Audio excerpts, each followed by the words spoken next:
Good morning, Thalia. How are you doing today? Good morning. I'm well. How are you? I'm good. It's a sunny Tuesday morning, but I just finished my semester. So I'm just like, what day is it? Like, what are we doing? Yes, thank you. I'm so happy to have just a few days of like reprieve. You're a mom, are your kids getting ready to go back to school now? What is that like? They're in their last two, my school age children are in their last 2 weeks of summer. So we're living it up. We're taking our boat to the lake every evening, and they're staying up late binging shows, and they're still eating crap every single day and loving life. Our oldest, we are getting ready to launch to college, and we move her in 10 days. So it's a big transition year for us. Transition for the parents, for the kiddo. It's such an exciting time, but I remember it too. I was like, I think we didn't think about it till the last moment because none of us wanted to. And then we're like, oh my gosh, there's I know. Do you have siblings? I do. I have a sister. She's 3 years younger than me. Okay. And I never did the dorm life actually, but she did. And so it was a learning for all of us when we had to move her in. And she was only in Connecticut. My family was in New York. So it wasn't terribly far away, but just like she's gonna be living with all these people that we don't know and doing her like, having her own life. It's a cool transition, like you say. And also like having so many kids, again, we have 5 children and they're all pretty close together. They're 2 years about apart. Watching that transition of the siblings getting ready to say goodbye to a sibling is really like sad, but like a proud parent moment that they grew up so close together. Yeah. So we're in our feelings these last 2 weeks of summer. Yes. I love that. I hope that you guys get to watch great shows and have good binging, snack eating memories. Yes. Summer is the perfect time for those things. And I'm so thankful that in the midst of that, you made some time to speak with me. I'm so happy that you're here today. Thank you. This is Thalia Madewell. She's the interim executive director of the NWA Ballet Theatre. Goosebumps. I never thought we'd get to have this sort of conversation. The ballet means so much to me for so many reasons. And so I'm really excited to know today a bit more about you and about your work. And maybe we'll start with your background and where you grew up, what you studied, all those things that lead to here. Yeah. So I grew up in a little town in Oklahoma, popularized by a famous Merle Haggard song. I am an Okie from Muskogee. No way. Yes. And everybody's like, oh yeah, I think I know Muskogee, number one, because of the song. And number two, 90% of people going to Dallas drive through Muskogee. So that's where I was born and raised. I'm the oldest of 3 girls. I'm a product of the public school system in Muskogee. I did do dance when I was little till I was about 14. My dance training was just, I think I got to 1 year where I was on point. I loved it. That took me into cheerleading. I was a cheerleader all through high school. I wish I had kept dancing. I feel like there would be so many more skills that would translate to adulthood than cheerleading. But in school, in high school, I focused on science. I was a participant in the International Science and Engineering Fair my junior and senior year. Won best in fair in the state of Oklahoma for my science project, which was a 4-year study. And that got me a ticket to school, to college. That got me a full tuition paid scholarship to the University of Arkansas. And so I moved to Fayetteville in 1999 and started pursuing my degree in environmental soil and water science at U of A. Got married my sophomore year, met my husband within months of coming to Arkansas, got married super young, continued that degree trajectory, graduated in 4 years, graduated cum laude, did the whole sorority thing, all that kind of stuff.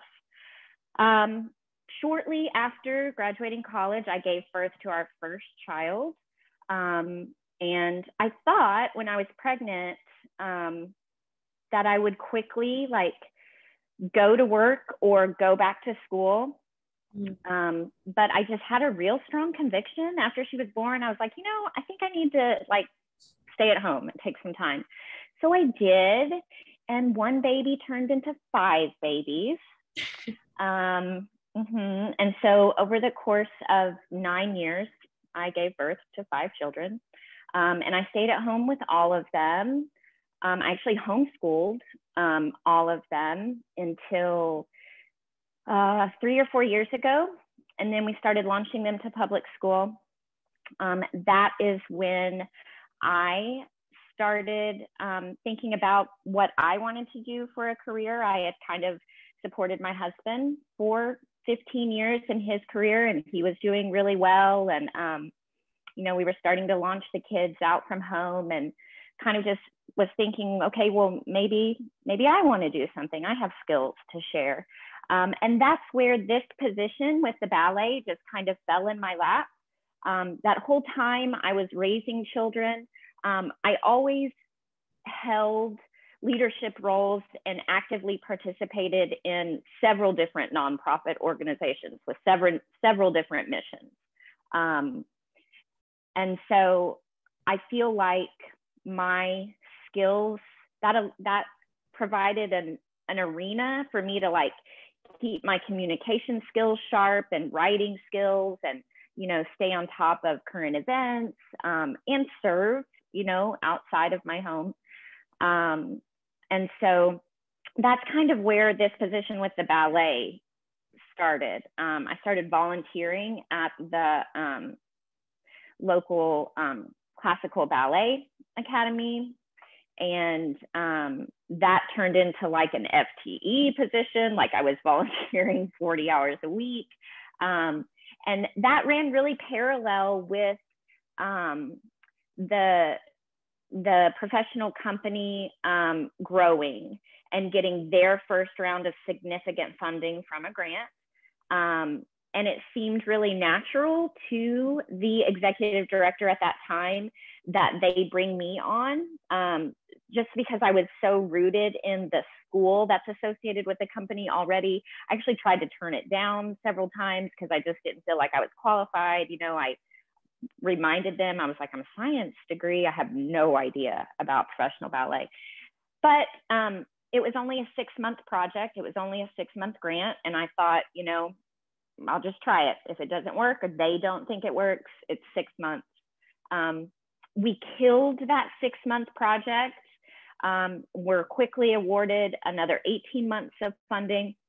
So my title transitioned from a project manager to more of a general manager, a company manager. We did really well with all of our outputs and outcomes in that 18-month grant. COVID hit in there somewhere. And now here I am today as the interim executive director of NWA Ballet Theatre. Such an amazing story. I love that they could see the skills that you brought, even if your degree on paper didn't look directly relatable. I think that that's something that's so important for the workforce and our personal growth, and also companies' innovation, and just chance to have diverse voices comes from seeing that. And I want to add too, I'm really passionate about that, especially for women and working mothers in general. I think that that is an important arm of equity and inclusivity, is not focusing on letters on a paper, on what degree you have, and really looking at, and again, it's such a cliche term, but really looking at soft skills. We know that women carry a lot of that within households, and that brings a really important skill set and perspective to any sector of work. And I think I'm a poster child for that. So yes, totally agree. Yes. And I just love the way that you like stewarded your time when you're in the season of like at home like being a full-time mom. I mean, being a full-time mom never goes away once it starts, but you were really in the thick of it at that beginning 9-year period. But you were also finding time to volunteer. And I think that that's transferable, not just to moms, but maybe you're in school and you're really passionate about a cause. Or I've spoken with people and I've told you about like we were waiting on their visa to allow them to work, or like there's just so many in between times that we're bound to encounter. And I wondered if you could speak more to what your volunteer roles were like, or how you chose to pursue them and how you cultivated them, because they don't always probably lead to interim executive director roles, but they can. Right, right. So, I mean, it was really organic. I had a few of my daughters were taking classes at the local classical ballet school. And every year they actually did a really big actual production of the Nutcracker. And they would cast, 60 to 80 kids from around the region. And to lift a production like that takes an enormous amount of volunteers. And so I remember the woman who actually held the role before me was asking me, like, where do you want to volunteer? Like, what's your skill set? What do you want to do? And I was like, oh, I don't know that I have time for that. I have 5 kids. And she was like, me too. And I was like, oh, but I homeschool my 5 kids. And she was like, that's funny. I do too. And so I was like, well, shoot, that usually gets me out of 99% of them. Didn't work. And so I was like, just put me where you want me. And so that was kind of my first foot in the door there. She actually had the same path. Her daughter was older that year. It was going to be her last year. So the torch just kind of got passed to me in this title they called the Guild Chair, which is actually kind of just like the president of like a PTA type association at the school. But a big role of that chair is overseeing all of the parent volunteer involvement of all of the student cast. So that production has grown every single year and is now up to like casting over 100 non-professional roles. And so you can imagine the amount of coordination that takes to safely keep all of those kids backstage. And I'm not even talking about COVID, like that's a whole other layer. But like keeping them safe, checking them in, making sure they get to the stage on time, coordinating all those costumes on and off and keeping those organized and everything. So that was really like a full-time equivalent job. Nutcracker planning starts in the spring. There's really only like 3 or 4 months out of the year that you're not talking Nutcracker in a ballet company. And so that's kind of how I got started with the ballet school. And then, as I said previously, as the company was growing and coming into themselves and received their first round of funding, then they kind of just saw a natural transition of offering me that position, since I was just so immersed in the school already and was really and was familiar with the company dancers and their like day-to-day operations. So that's kind of how my volunteer role led to where I am today. That's awesome. I love that you brought up it's the Conservatory of Ballet. Is that the name of the school? It's the Northwest Arkansas Conservatory of Classical Ballet. Wow. And then we have the NWA Ballet Theatre, which is where you currently work. I wondered if you could speak to how those two organizations speak to each other, or how one helps the other to exist, or vice versa. I think that might be foreign to other people. And it's foreign to Sure. Yeah. So we're kind of unique. Our relationship with the school is a little bit unique than other ballet companies. The school is a for-profit entity, and the ballet company is a non-for-profit entity. The the school supports the company through providing us rent-free rehearsal space, rent-free office space, and lots of just in-kind. There's thousands and thousands of in-kind dollars that the conservatory graciously gives the company. The company helps the school in that a lot of, well, like practically speaking, a lot of the company dancers teach class at the conservatory in the evenings. It's probably not a surprise that a professional dancer doesn't make gajillion dollars. So a lot of them have second jobs. And for some of them, it's teaching dance either at the conservatory or other dance schools in the region.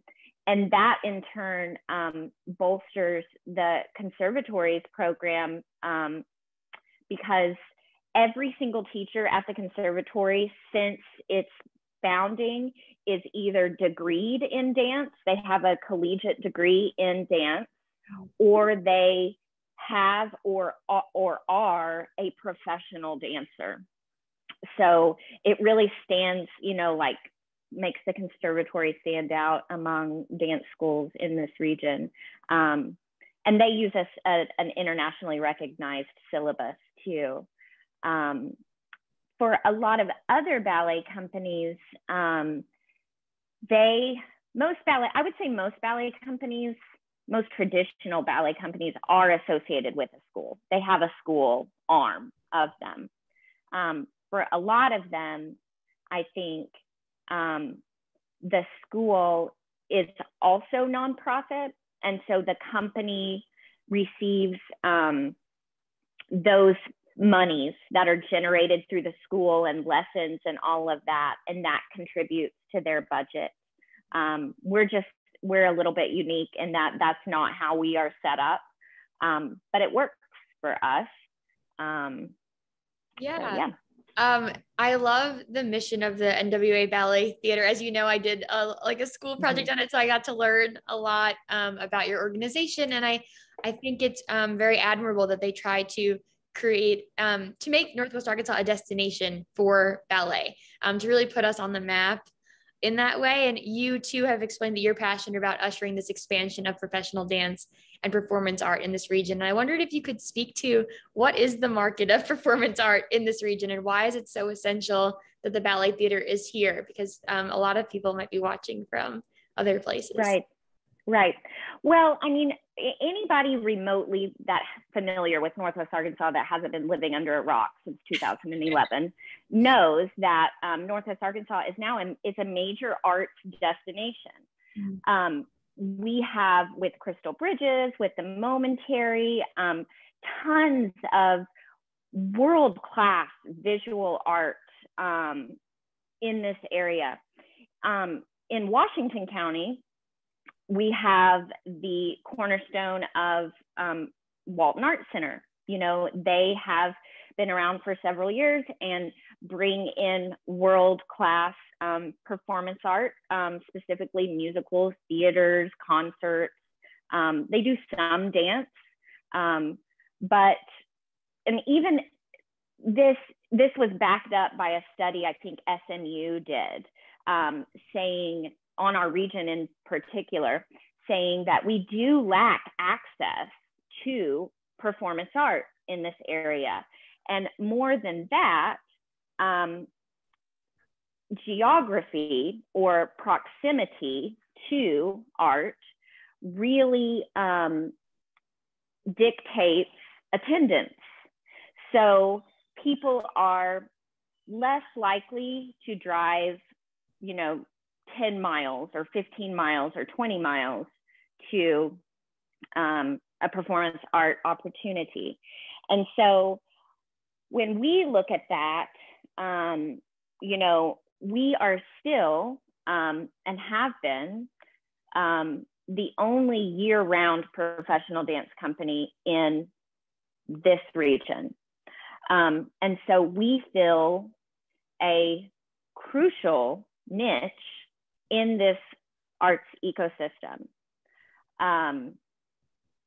not only, do we supply the public with opportunities to enjoy and participate, those obvious things that performance art brings, but we also contribute to the area's workforce by employing artists, subcontracting technical help, renting venues, all of those things. I think it's important to recognize, not just regionally but nationally, the arts industry. I think the last I read was that it employs 5 million people, and their sector of the pie is over $900 billion.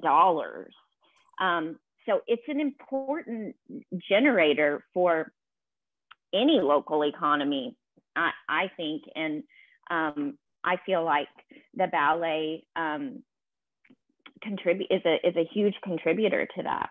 It does. I think there's an interesting dialogue too between organizations that are in a town and the people who live there. I spoke with someone who was an organic farmer, and they talked about the farmer's market. And like, you don't just set up a farmer's market, right? You ask the community, like, what crops do you want? Like, what time of day should it be? What are the patterns, like the rhythms of this place? And I think it's interesting to be like the premier ballet organization too, because you're thinking about, what does it mean that people have never had exposure possibly to ballet before? How do we, reduce the barriers of entry, whether it be making it 5 miles away or in a different performance venue? I know some of the work that the ballet has done has been bringing it to like libraries or to children's groups. Can you explain a little bit about like the specifics of the mission and vision that make it, best suited to Northwest Arkansas?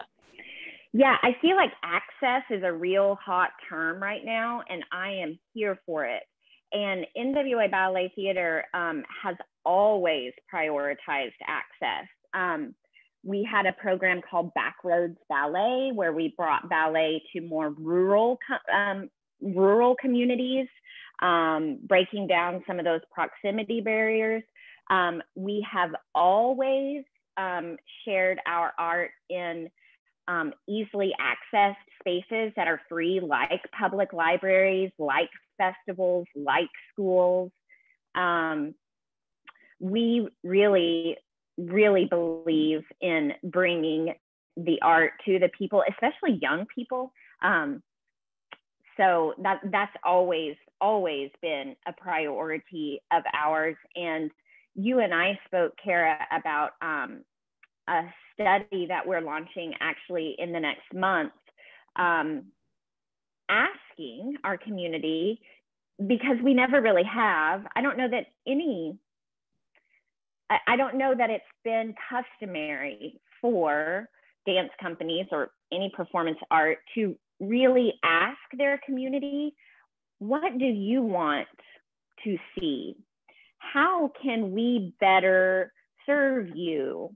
And so I'm super excited about starting that community needs evaluation and taking the data gained from that. That's going to be a year-long study, and using it to rethink our programming. Super excited about that. So I think it's going to be so powerful and so insightful. And I love how it brings your story full circle too, with your science background, and even from high school doing the multi-year study, like to now be taking a similar practice and applying it to this community is so great. And that project, we talked about it being made possible through a grant, right? And so there's a lot of hats you wear, and I want to go into those, but I want to start with that grant writing awarding situation and what it means at a small organization to steward a grant from inception to the follow through. So maybe you could speak to that. So disclaimer, there are professional grant writers out there, and that's a whole thing. Again, my experience with grant writing is completely organic and just like, I'm going to get in there and write a grant. The evaluation project that I just discussed is funded by a grant that was awarded based on a cohort that the ballet has been in this past year. It's actually a 2-year cohort that focuses on professional development. For smaller and mid-sized nonprofits, they are generally tremendously understaffed, especially in administration. So all of the things that you see that are external facing, or even things that you don't see, contracting, box officing, calendaring, interacting with donors, all of those things in small to mid-sized art organizations, they're usually all done by one person. In larger arts organizations, those are all very specific lanes and usually have their own person, if not an entire staff, working on each of those things. And so this cohort that we've been in has really provided us with skills about how we can better approach each of those areas and how we can better use our time. And it's provided us resources with industry professionals. And so this grant is an opportunity to fund a project that we wouldn't otherwise be able to do in one of 3 like professional development areas. And so that's what the ballet chose to do. We're going to be working with the Center for Evaluation, which is an external facing Department of Crystal Bridges. And like I said, I'm really, really passionate about starting this project and seeing, hearing from our community members, because like we also discussed how much Northwest Arkansas has changed in the past 20 years. Yeah. The people that are living here, we're so diverse and becoming more diverse every single day. And so I think it's really a responsibility of everybody to reevaluate the people you are seeking to serve, because they're different now than they were 20 years ago. Yes, it is constantly evolving, not just for Northwest Arkansas, but the world. And so it's great to do those pulse checks as often as possible to get a feel for the locale. And I think what's cool in your wearing of multiple hats is that you're thinking about the audience, but you're thinking about so many other stakeholders as well. Even each time that you write a grant with the goals and the outcomes, I'm sure that you're thinking about these different stakeholder groups too. One of the ones that comes to mind for me is the dancers themselves. Like if you can't have a premier ballet destination, if performers don't want to be here to further their career. And I wonder how that fits in, like while we're trying to make the ballet accessible and relevant, what does it mean for a top talent performer to choose Northwest Arkansas, and why are they making that decision?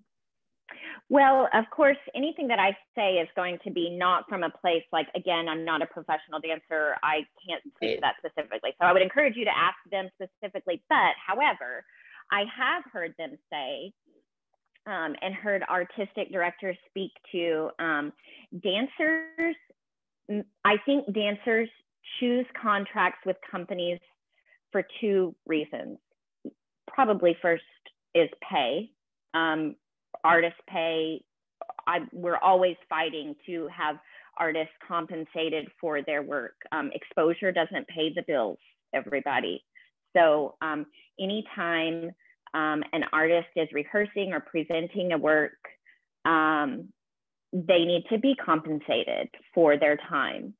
And then second, what I have heard them say is the repertoire that they are going to be performing. Some of them want to perform the classics, they want to do a Balanchine ballet. Some of them are really interested in having exposure and opportunities to newer, more upcoming choreographers. And so that is something that NWA Ballet Theatre really focused on pre-pandemic. was bringing in nationally recognized choreographers to set work on the company. And not only is that stellar work that's presented on the stage, but it attracts a higher caliber of artists to the region. I mean, Northwest Arkansas itself is an easy sell. And anybody visiting here is like, this is gorgeous and beautiful. And so that's easy to attract people here. But, you know, we did focus on that in bringing, you know, making Northwest Arkansas, beginning to build within Northwest Arkansas a nationally recognized dance community. So yeah, I think that is important to artists, but I would encourage you to reach out to a dancer themselves and ask them, you know, why they choose to dance with a specific company. Yes. And I think, I mean, I met you through one of the dancers at the company, which was very exciting. Mm-hmm. They're very accessible, and it's in a small-ish town like this, or a small town feel, big city. People are just around the corner or just at your local Walmart doing their errands. Mm-hmm. And you might spot them.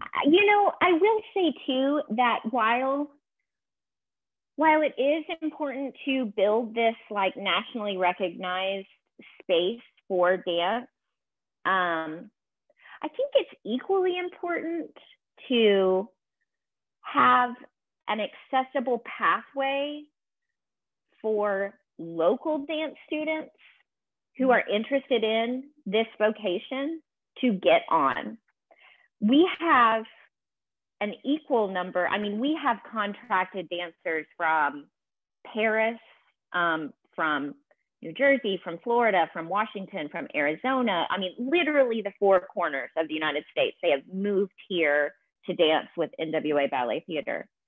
We also, on our dance roster, have dancers that are born and raised in Northwest Arkansas and have been trained in Northwest Arkansas.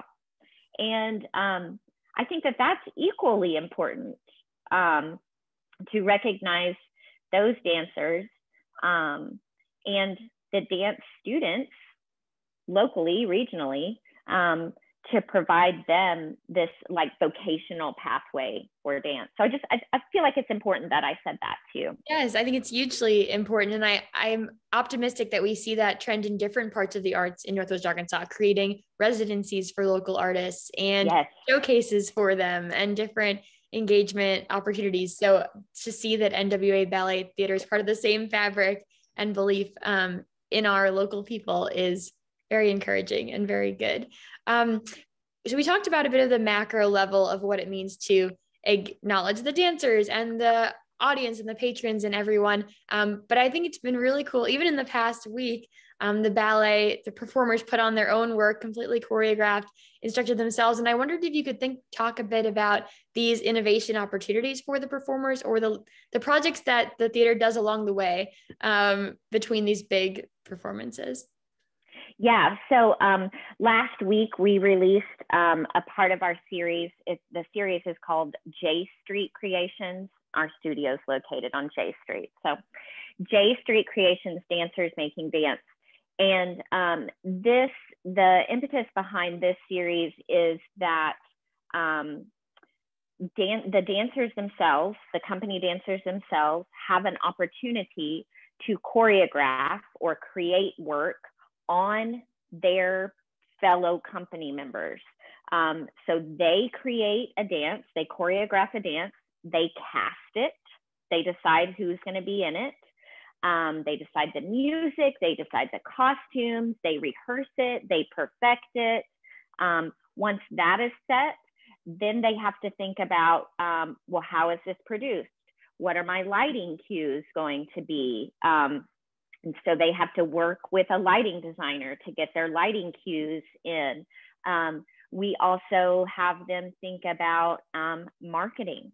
So they are tasked with how are you going to promote this piece? What's the name of it going to be? You need to write probably have like a short and a long boilerplate about this piece to promote it.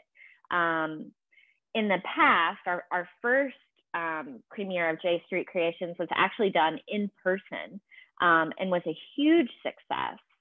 It was really like one of our most well-attended, the feedback was stellar, events of the season. And I believe we presented 5 different NWABT dancers as choreographers in that in-person in 2020. This year, again, had to reimagine it. And so kind of a step beyond was the dancers had to think about how am I going to record this? How am I going to edit it? What platform is it going to be presented on? And so these are skills that I think can prepare dancers not only to be able to self-promote, to promote themselves and their own work, but you know, dancers can't dance forever. There's, you know, a timeline. And so being provided the opportunity to engage some of these skills, some of these non-artistic, more technical skills, communication skills, in this environment with like coaching, I think has the potential to prepare them for whatever career they are on to next after dancing. So that's really important too. And then also, you know, we talked about in a previous conversation about how important I think it is to amplify new voices in this field. The old classical ballets, they're lovely. I don't think they're going away. They're beautiful. They have withstood the test of time for a reason. But I think it's time to start telling new stories. And so the J Street Creations kind of provides an opportunity to amplify some of the newest voices in this sector, NWABT dancers. Yes, and to experiment in a way that's safe, yes, encouraging. And I think one of the themes when I speak with individual artists from this area is that it's a great place to be getting started because you're given platform so readily. People want to see you grow, want to see you be successful, and people are looking for content. They're looking for art. They're looking for these opportunities to view and experience with the artists. And I think J Street Creations is just a testament to the same sort of feel and the vibrancy of being here. I think it's also a really, and we've spoken about this too, an interesting space to be an organization that's seeking grants, to be an organization that's seeking funding, because we have some big funders in our backyard. And I wondered if you could speak to what it's like to be a nonprofit in Northwest Arkansas, and also, you know, why it's important to pursue some of the like further out of reach grant opportunities that are not just like from these local places. Yeah, I mean, obviously being a nonprofit in Arkansas is, you know, it's a tremendous opportunity. As you said, we've got some of the world's most successful companies in our backyard. And not only that, but the people who live here, individual donors, are so generous. And so it's such a unique and safe place to incubate this art.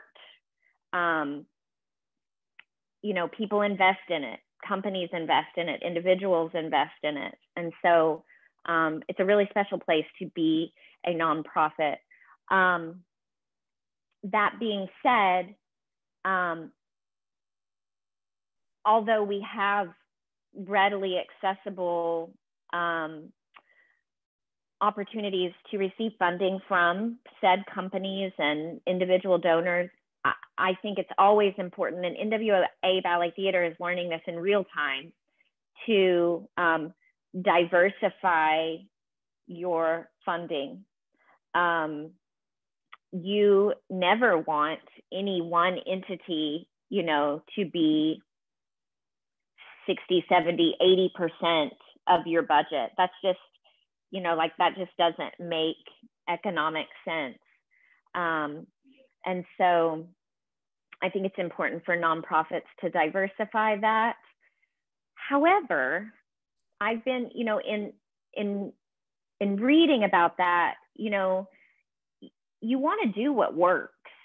You don't have a lot of energy to really, like in the small to mid-sized arts orgs, you don't have a lot of energy to really get out and hustle anything else. And so there's a real discussion there, on continuing to do what works, or, spending human capital seeking other ways to diversify your funding. And we're learning all of that, like I said, in real time. We have been primarily funded by some of the local foundations. Walmart, Walton Family Foundation have been huge supporters of ours. Some of the smaller grantors, art service organizations have provided a lot of financial support to us. We have a very generous donor base, individual donor base. The Arkansas Arts Council has been really helpful to us. And they're unique in that they have a grant opportunity that supports general operating expenses. So it's in dance, at least, and I think I can speak for art in general, a lot of grant opportunities are project-based. They want to fund the art themselves, which is great. But that leaves, like, how are we paying for the people who are supporting the artists? How are we paying to get them funded? It takes a tremendous amount of time and human capital to do even outreach, even, activities at the library or whatever. That takes a lot of time, administrative time, to set that up. And so the Arkansas Arts Council, their GOS grant has been really instrumental. And whew, Kara, just this past week, I literally spent all last week trying to set our organization up to be able to apply for funding through the American Rescue Plan, specifically the one sponsored by the National Endowment for the Arts. Mm-hmm. And speaking of time and human capital and admin, just getting the organization set up on the 5 different required government websites to even be able to get to the, I still haven't seen the grant application itself. Still haven't seen it. Is so many hoops to jump through. And I didn't expect any less. It's federal government money. So you've got to just keep jumping.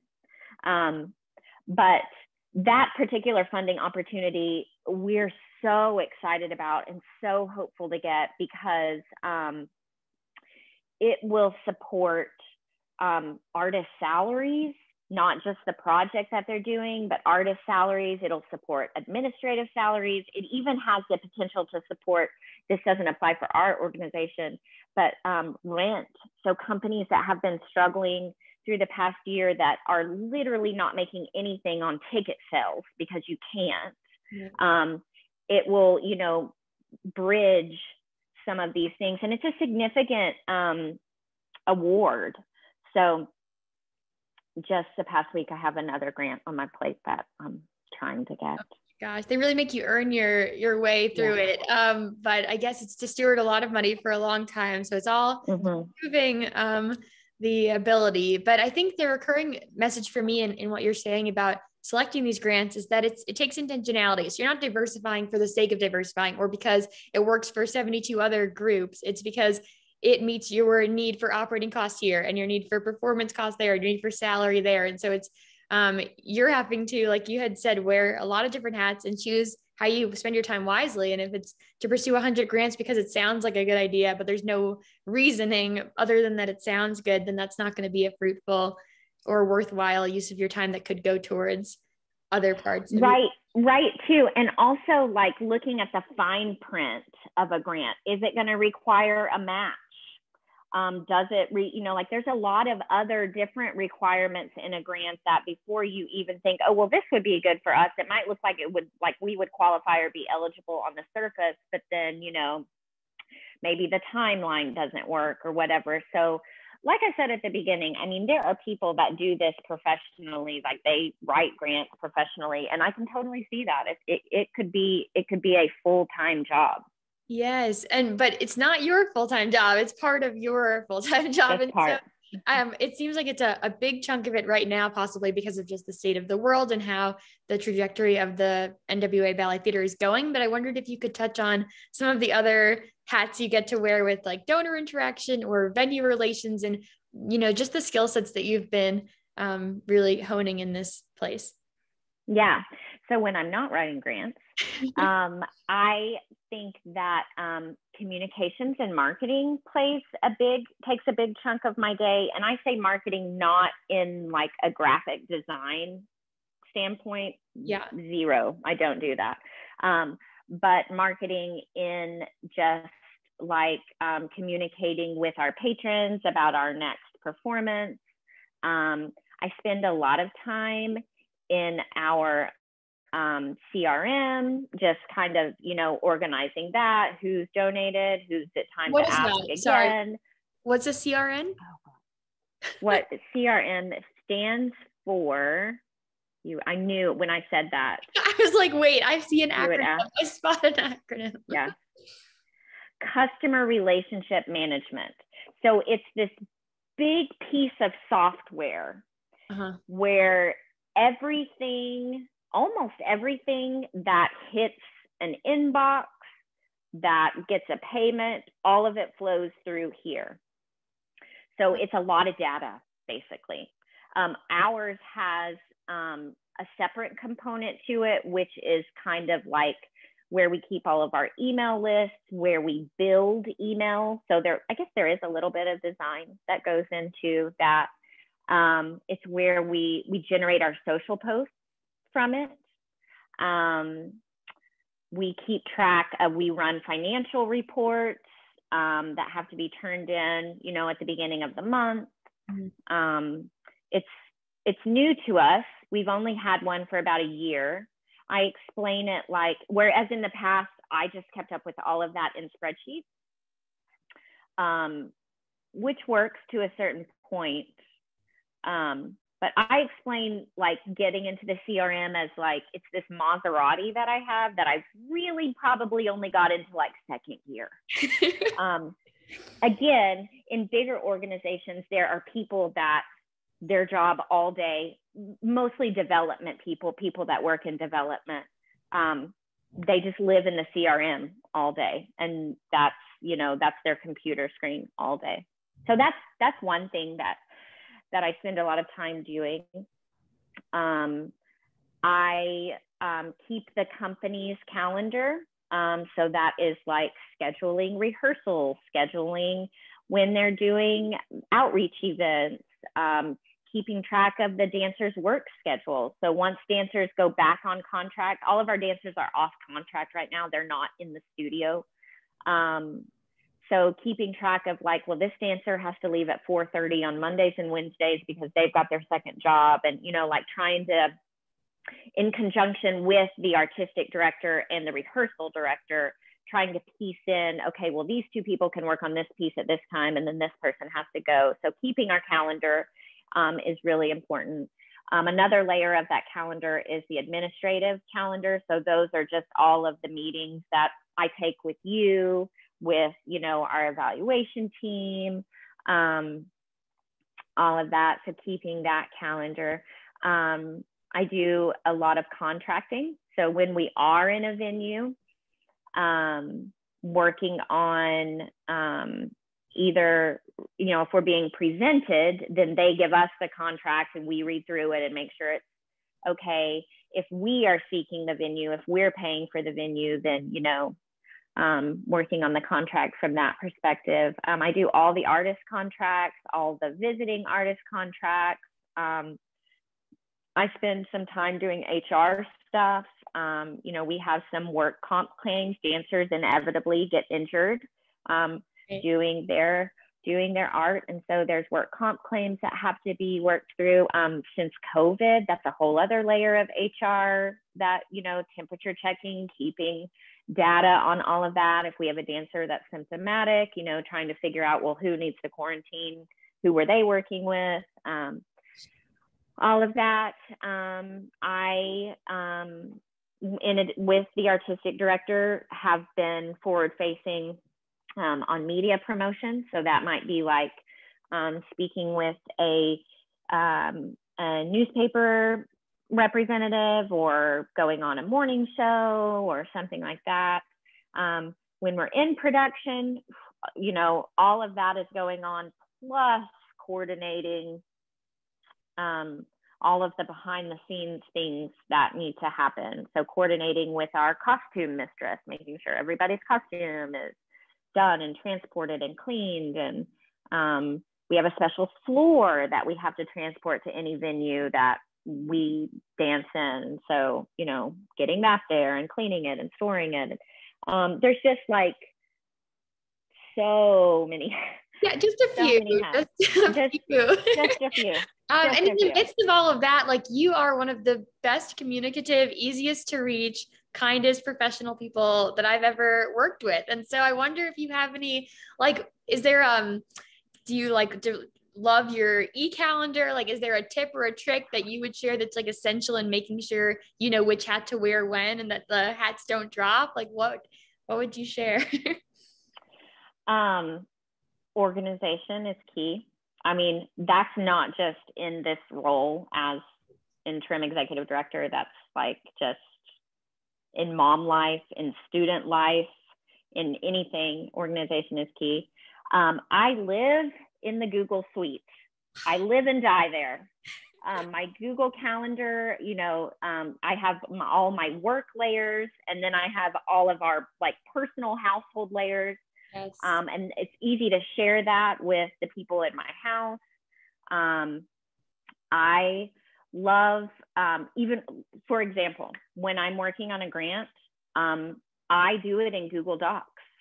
I will copy and paste the application into a doc where I can work on it, save it, have contributors comment. It can just be like this real-time back and forth thing.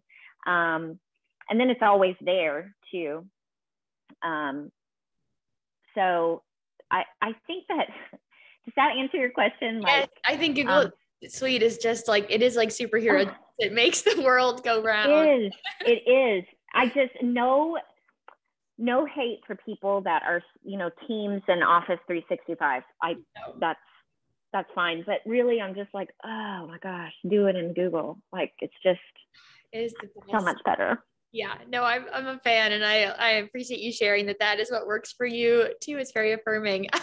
So as we're starting to wrap up, I want to ask you, you know, this is a tremendous use of your energy and your time being in this interim director role. Like, why do ballet and the performance arts matter? What keeps inspiring you and motivating you to do this work each day?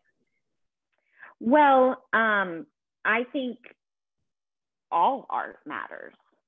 I mean, not just ballet. I think all art matters. I think all art transcends traditional methods of communication. You know, I read a quote, I think it's Felicia Rashad said, you know, before we even walk, we dance. And that's so true. Yes. And ballet is, you know, in the grand timeline of human existence, is relatively new. It's only about 450 years old. But gosh, how long have we been expressing stories and communicating with each other through movement? Yes. Maybe from the very beginning.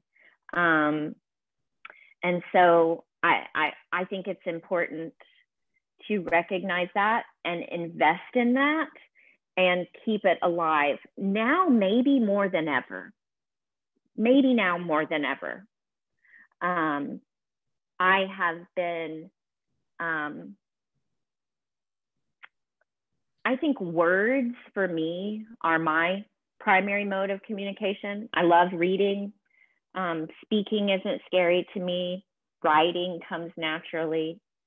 But there is something about sitting in a seat or standing at a festival or being in a studio and see somebody express something that I don't know that I could articulate it as well by movement. It's transcendent almost. And so that's why it's important. I also, when I get bogged down in the day-to-day, in the paperwork, in the, you know, like, why am I spending so much time doing this? Why am I, it's such a hustle. It really is. Some days I'll just like walk out of my office and I'll go sit in the studio and the dancers will be working on whatever they're working on. And within 5 minutes, I'm re-energized and refocused and just like, oh, okay, yeah, I'm gonna go find y'all some money. Like, yes, this is why we're doing this. This is why we're doing this. And I don't know if our meeting came through a dancer. I don't know if you've ever really got to know a dancer, or, you know, they are the most unique beings. It takes so many hours to perfect their craft. Yes. And they are so committed. You know, I'm a real advocate for paying artists for their work, but so many of them are just like, I just want to dance. Give me a platform. I just want to dance. They are so passionate, and that energizes me as well. Like, just seeing somebody that is so committed, right, despite all of the hurdles that they have to go through. I want to help them. Like, yes. I want to help you. Such a genuine like passion, I think. Like, it's the reasons are so purely because of the art and sharing it with the world. And I think it becomes an important part of like memory making too, like in families and with your friends, and just a way to, like you said, like it helps you see the world differently maybe, or it re-sparks something in you when you get tired, when you get complacent. It's like, wow, it's worth striving toward. Like, life is worth trying to enrich. It's just very fulfilling in those ways. And I'd also like to ask you, you know, what do you want people to leave knowing about you and about your work? Like, what are you looking forward to? These are hard for me. It's really hard for me to give myself any kudos or credit. I've really had to work on that, actually. In the past year, is growing confidence in myself and trusting the skills that I do have to get me to the next level. And then if I need to learn something else, I will learn it at the next level. I guess what I want people to know about me and encourage others to is not to be afraid to ask questions, you know, to just, again, have the confidence to get in there, learn the skills, ask the questions, seek feedback. I think asking questions and seeking direction and feedback is a really important part of my workflow. I personally thrive on that. I'm an Enneagram 6, so I love direction. That's really important for me. And then, like we talked about earlier, I think my personal trajectory, having come from a totally unrelated field through volunteer work to where I am now, I think people could look at that and, you know, see a non-traditional approach to get to where you want to go, or maybe where you don't even know you want to go. Just being open to where that takes you and learning and growing in wherever you land. I love that perspective, and I'm excited to run with it. I feel like the world's changing so quickly. We learned in the past year that we can't predict nearly anything. And so to be open to just what is coming and leaning into it instead of resisting changing paths is just a really, I think, productive and fulfilling mindset. Thalia, thank you so much for sharing your story and about what you do. I can't wait for the next performance and to be there in the crowd cheering on these amazing dancers who have come to our region, who are from our region, all the good things, and to see you and what your work with grants is accomplishing. So thank you so much again. Thank you for speaking with me.